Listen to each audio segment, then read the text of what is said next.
TDS தவறாக திரும்பப் பெற முயற்சித்தால் கூடுதல் வரிகள், வட்டி, அபராதம், சட்ட வழக்கு தொடரப்படும் என்று மதுரை வருமான வரி முதன்மை ஆணையர் எச்சரிக்கை விடுத்துள்ளார். திருச்சி வருமான வரித்துறை மற்றும் திருச்சி மாவட்ட நிர்வாகம் இணைந்து வருமான வரி கள தொடர்பு நிகழ்ச்சி திருச்சி மாவட்ட ஆட்சியரக கூட்ட அரங்கத்தில் நடைபெற்றது.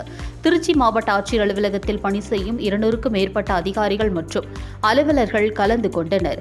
விழாவில் திருச்சி மாவட்ட ஆட்சித்தலைவர் சரவணன், மதுரை வருமான வரி முதன்மை ஆணையர் வசந்தன் ஆகியோர் சிறப்புரையாற்றினர். இந்நிகழ்வில் திருச்சி வருமான வரித்துறை கூடுதல் ஆணையர் நித்யா, வருமான வரி துணை ஆணையர் இரா கார்த்திக், அதிகாரி கணேஷ்குமார் ஆகியோர் பங்கேற்றனர். செய்தியாளர்களுக்கு பேட்டியளித்த மதுரை வருமான வரி முதன்மை ஆணையர் 2024-25 இந்தியா முழுவதும் 22.26 லட்சம் கோடி வசூலிக்கப்பட்டது என்றும், முந்தைய வருடத்தை 13.71% அதிகரித்துள்ளது என்றும், மதுரை மண்டலத்தில் பார்க்கும் பொழுது அதாவது 19 மாவட்டம் மற்றும் பாண்டிச்சேரி உள்ளடக்கிய 20 இடங்களை கணக்கிடும் பொழுது கடந்த 24-25 ஆண்டு 3,361 கோடி வசூலிக்கப்பட்டுள்ளது என்றும், இது 5% குறைவாக உள்ளது என்றும், இது கவலைக்குரிய விஷயமாக கருதப்படுகிறது என்றும் தெரிவித்தார். ஊழியர்களுக்கான வருமான வரி விதிகள், படிவங்கள், கழிவுகள் மற்றும் பிடித்தங்கள் குறித்து விளக்கப்பட்டது. தவறான தகவல்கள், முறையற்ற கழிவு கோரல்கள் மற்றும் கோரிய கழிவுகளுக்கான ஆதாரம் இல்லாத நிலை